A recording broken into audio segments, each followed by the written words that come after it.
Okay, greetings everybody. Today we're going to talk about states that require cursive writing in schools. Alright, I'm going to read to y'all what's on Google first. Yes, 25 U.S. states now require cursive instruction in public schools, a number that has increased significantly in recent years. States like California, Texas, Florida, and Pennsylvania mandate cursive instruction, with many starting between 2nd and 5th grade. This trend is driven by studies linking it to improved memory, cognition, and reading skills alongside the practical need to read historical documents. Key details on cursive in U.S. schools. Growing trend. Less than 10 years ago, only about 14 states require it. Now 25 states mandate it. States examples: Alabama, Arizona, Arkansas, California, Delaware, Florida, Georgia, Illinois, Indiana, Iowa, Kentucky, Louisiana, Massachusetts, Maryland, Mississippi, New Hampshire, North Carolina, Ohio, Oklahoma, Pennsylvania, South Carolina, Tennessee, Texas, Virginia, and others have mandates. You notice I said Maryland. But you just told me they don't require it no more in the schools. See, that's crazy. Because I was just told that Maryland is not requiring it when it says right here that Maryland is making it a requirement. But I got 2 kids right here, they don't even teach cursive to. When I was growing up in the state of Maryland, in Baltimore, we had to learn cursive. It was mandatory, right? Common grade levels instruction is often introduced in 2nd and 3rd grade, and in some cases reinforced through 5th grade. Alternative standards. While many states have returned to it, some school districts still treat it as optional, leaving it to local school boards, especially in states without specific legislation, according to Live Now from Fox. The resurgence is driven by both developmental benefits and concerns that students cannot read historical documents or sign documents properly, as reported by Education Week and YouTube.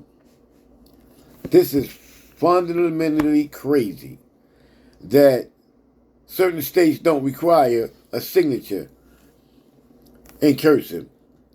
And when I was young, my grandpa used to tell me about a lot of people that would be on the job that couldn't sign their own paychecks, right? Some of them didn't even know how to write. I think that it is a glory and a gift to be able to learn how to write and to write cursive, right? Compared to what I see in schools today, it's a complete joke. You know, they don't even teach kids what they supposed to know. Especially special needs kids. In the state of Maryland and Baltimore County, they don't teach the kids their alphabet. They don't teach the kids how to count from 1 to 100. You know, but yet they expect them to read. How do you expect a child to read when you never taught him his alphabet? They don't teach the kid nothing about syllables, how to break down word, how a word works. You know, but they want these checks. These teachers want to get paid all this money, but yet your kids are illiterate. Seriously. And then when I went on the internet, like for instance, where is the United States linked according to education in the whole country? I should have said really the whole world. My bad. Let me rephrase that. In the whole world. Oh, okay, here we go. All right, look.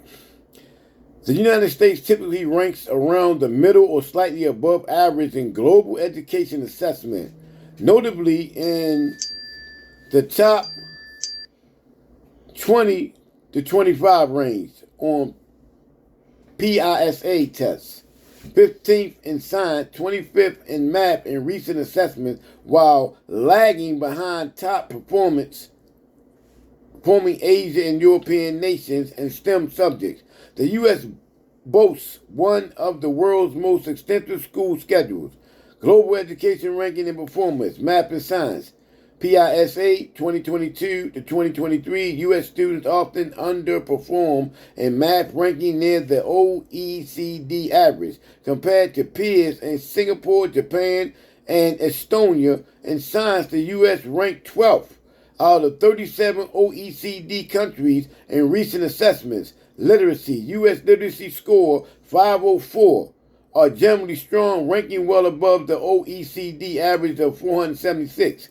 Time in school, U.S. students spend roughly 8,884 hours over 9 years in primary secondary school, which is more than 1,300 hours higher than the average, ranking them near the top of time spent in school. Higher education, while primary secondary education is middling, the U.S. holds a dominant position in higher education with an 8 out of 10 university globally in some ranking.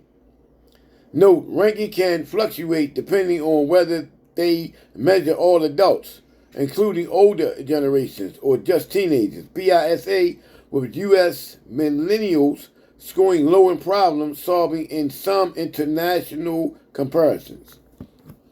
This is sad. It is an embarrassment. But however, I really feel like that a lot of Asiatic countries like China, Japan rank higher. Because when I was dealing with a guy named Lee Miyamoto, who really started my journey on education when I was 15 back in 1982 or 83, he was the one that got me in the GED class and got me really interested in education.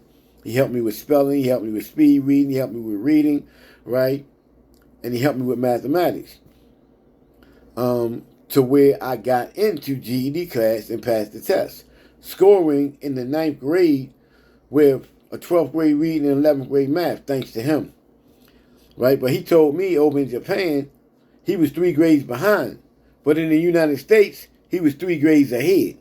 So imagine the education in Japan compared to the United States. Peace.